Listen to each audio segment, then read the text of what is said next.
აზოტის თანამშრომელთა პროტესტი ისევ გრძელდება, თუმცა ცოტა ხნის წინ ცნობილი გახდა, რომ პრობლემის მოგვარების და მოლაპარაკებების ნაწილში მედიატორის როლს შეასრულებს რუსთავის მერი. გადაწყვეტილება ნინო ლაცაბიძესთან შეხვედრის შემდეგ მიიღეს. დასაქმებულები ქარხნის ადმინისტრაციისგან ხელფასების 300 ლარით გაზრდას ითხოვენ. რამდენიმე შეხვედრა ადმინისტრაციასთან შედგა, თუმცა ამ დრომდე უშედეგოდ.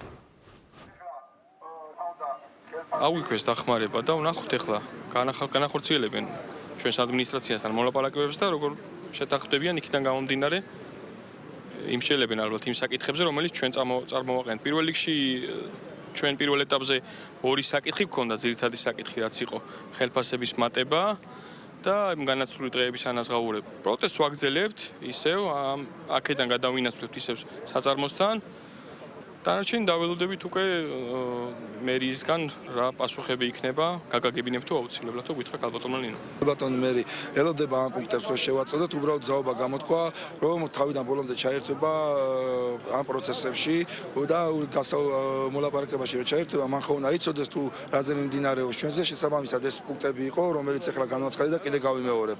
თავარი მოთხოვნა ხელფასის მატება